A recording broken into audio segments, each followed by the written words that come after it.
जी प्रभु, जी प्रभु। ये क्या करने जा रहे हैं आप? प्रभु आज कुछ काम है ही नहीं तो हमने सोचा थोड़ा सा सो लें, थोड़ा आराम कर लें। आपकी जानकारी के लिए हम आपको बता दें कि ये धरती लोक नहीं है, ये यमलोक है। यहाँ छुट्टी नहीं होती है। प्रभु लेकिन कुछ काम भी तो नहीं है, क्या काम करें? आज तो धरती लोक पे भी नहीं जाना हमें। पिछले हफ्ते हम लोगों ने जितने भी लोगों को यमलोक में लाया है, सब लोगों को हमारे समक्ष लाइए, हम उन्हें दंड देंगे। जी प्रभु, जैसी आपकी आज्ञा। चलिए चित्रगुप्त जी, अपना लैपटॉप चालू कीजिए और बताइए हमें सबके बारे में। प्रभु सबसे आगे जो लाइन में खड़ा है उसका नाम है राजू रंगीला। ये कर देता था लोगों के आगे गीला पीछे पीला। अच्छा, तो बदमाशी करते थे ये? जी प्रभु। इनकी लंबाई देख के तो लग रहा है कि छोटे मोटे बदमाश होंगे। क्यों, क्या करते थे? छोटे बच्चों का खिलौना लेके भाग जाते थे? नहीं प्रभु, इसकी लंबाई भले ही हो छोटी लेकिन बुद्धि है इसकी पूरी खोटी। यमराज जी हम खुद ही बता दें अपना। जब हम आपसे पूछेंगे तब बताइएगा, बीच में बड़बड़ करने की जरूरत नहीं है। प्रभु ये अपने गांव के लोगों को लोन दिया करता था, गाड़ी खरीदने के लिए और घर खरीदने के लिए, और जब वो लोग इसका लोन नहीं चुका पाते थे तो ये उनकी गाड़ी और उनका घर जब्त कर लिया करता था। अब आप ही बताइए यमराज जी, कोई मेरा पैसा नहीं लौटा रहा तो हम उसकी घर और गाड़ी ही हड़पेंगे ना, उसकी पूजा थोड़ी करेंगे। चित्रगुप्त जी। जी प्रभु। आगे बताइए। जी प्रभु, अब यहाँ से इसकी बदमाशी शुरू होती है प्रभु। वो कैसे?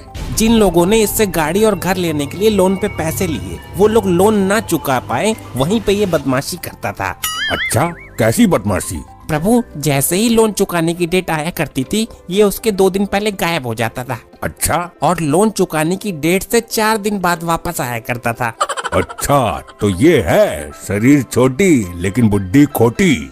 आगे तो सुनिए प्रभु। बताइए। फिर जब गांव वाले इसके लोन का पैसा वापस करने आते थे तो ये बोलता था कि अब देने की तारीख निकल गई है, अब 20% इंटरेस्ट लगेगा। लेकिन लोन देने के टाइम पे ये बोलता था कि सिर्फ 5% इंटरेस्ट लगेगा। बदमाश तो बहुत ही खतरनाक था ये। और प्रभु इतना ब्याज गांव वाले दे नहीं पाते थे तो ये जाता था उनके घर और गाड़ी पे कब्जा कर लेता था। बहुत ही बुरा काम करता था ये इंसान। चित्रगुप्त जी। जी प्रभु। इसको तुरंत नर्क में भेजा जाए और गरम तेल की कढ़ाई में इसको तला जाए। और एक बात याद रहे। जी प्रभु। कढ़ाई का तेल 20% अधिक गर्म होना चाहिए ताकि इसका ब्याज का पूरा प्याज निकल जाए। जी प्रभु, जैसी आपकी आज्ञा।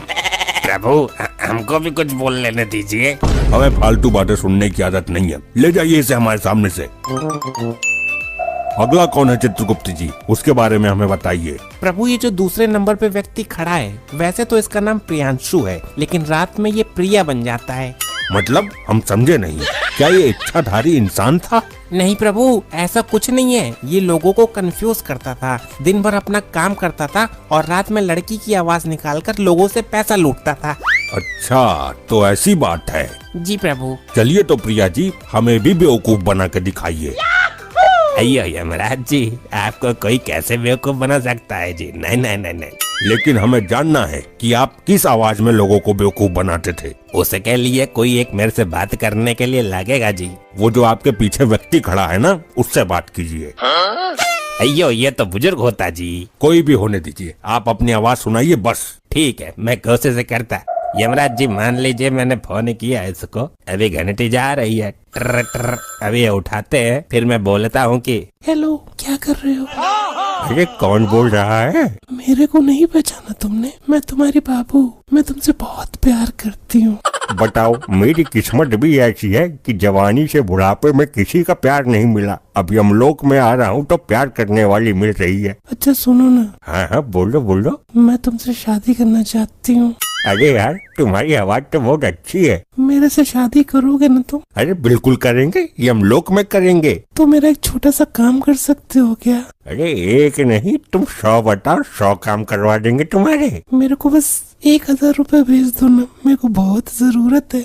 अरे एक नहीं, तुम 4000 लो। लो पकड़ो, नंबर बताओ अपना। ओ दादाजी, थोड़ा कंट्रोल में, ये धरती लोक नहीं है, यमलोक है। प्रभु लेकिन मेरा इस पर दिल आ गया है, मेरी इससे शादी करवाइए अब।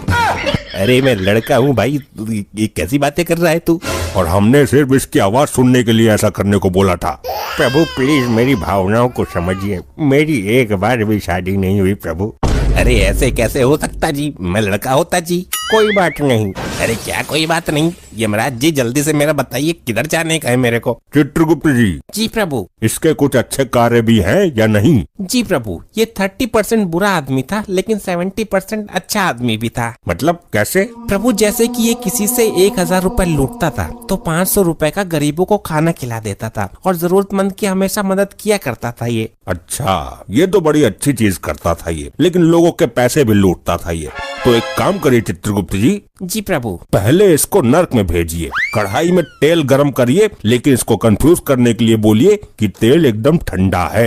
अच्छा, जैसे ये कंफ्यूज करता था। बिल्कुल, और फिर इसको उस गर्म तेल में डालिए, फिर जब हम बोलेंगे तब इसको स्वर्ग में भेज दीजिएगा। जैसी आपकी आज्ञा प्रभु। और आप बुढ़ऊ जी, इतनी उम्र हो गई है लेकिन अभी भी आपके अंदर शादी की लालसा जाग रही है। प्रभु अब क्या करें, 90 साल के हो गए थे, हमारी बारात तो कभी उठी नहीं, आपने उठा लिया हमें। हाँ, तो इस उम्र में शादी नहीं की जाती है। नहीं प्रभु, होने वाली थी हमारी शादी। क्या? हाँ प्रभु, होने वाली थी इनकी शादी। इस उम्र में इनसे कौन शादी करना चाहेगा? वो भी बस आती ही होंगी। आती ही होंगी नहीं प्रभु, आ चुकी हैं, इनके पीछे ही खड़ी हैं। अरे तुम पीछे ही खड़ी हो, बताया नहीं हमें। अच्छा हुआ हम लोगों की शादी नहीं हुई। अरे ऐसा क्यों बोल रही हो? अभी मैंने देखा तुम्हें उस लड़के के अंदर ज्यादा इंटरेस्ट था, तो हमको कुछ समझ नहीं आ रहा है। अरे नहीं नहीं, ऐसी कोई बात नहीं है, वो तो बस हम मजाक कर रहे थे। मजाक कर रहे थे, चुपचाप यहाँ खड़े रहिए। और चित्रगुप्त जी, जी प्रभु। इनके बारे में हमें विस्तार से बताइए। प्रभु जब ये जवान थे तब इनका नाम था चुल यंग। चुल यंग? चाइना में पैदा हुए थे क्या? जी प्रभु। अच्छा ठीक है। और जब ये धीरे धीरे बुढ़े हुए तब इनका नाम पड़ गया बबलू बुढ़न। हाँ, तो इन बबलू बुढ़न जी के कारनामे बताइए हमें। प्रभु जब ये बबलू बुढ़न जवान था तब इसने बहुत सारी शादियाँ की थी। क्या इसने बहुत सारी शादियाँ की थी? अरे ये ऐसे ही बोल रहा है, तुम इसकी बातों पर ध्यान मत दो। प्रभु करीब इसने 45 शादियाँ की और सारी औरतों के पैसे लेके ये भाग जाता था। हाँ, मैं तो मर ही जाऊंगी। अरे पहले ही मर चुकी हैं आप, अब ज्यादा टेंशन मत लीजिए। अच्छा, तो ये भी लूटपाट का मामला है? जी प्रभु। अरे नहीं प्रभु, मैंने इतनी शादियाँ नहीं की, वो लोग तो मुझे खुद ही छोड़ के चली जाती थी। अच्छा, खुद ही छोड़ के चली जाती थी? जी प्रभु। और पैसे भी खुद ही दे के चली जाती होंगी कि ये लीजिए हमारे पैसे ले लीजिए आप। प्रभु अब मैं उनका पति था तो इतना फर्ज तो बनता ही था उन लोगों का, तो दे के चली जाती थी। अच्छा हुआ मेरी इससे शादी नहीं हुई, नहीं तो मैं तो मर ही जाती। हाँ सही कह रही हो दादी। चित्रगुप्त जी, इस मनुष्य को तुरंत नर्क में भेजिए और 45 सरिये गर्म करके इसकी पूरे शरीर में घुसा दीजिए। नहीं प्रभु, थोड़ी सी तो रहम करिए, मैं बुढ़ा आदमी हूँ। तुमने तो उन औरतों पर रहम नहीं की, सारे पैसे खा गए। प्रभु पैसे नहीं, खाना खाया था।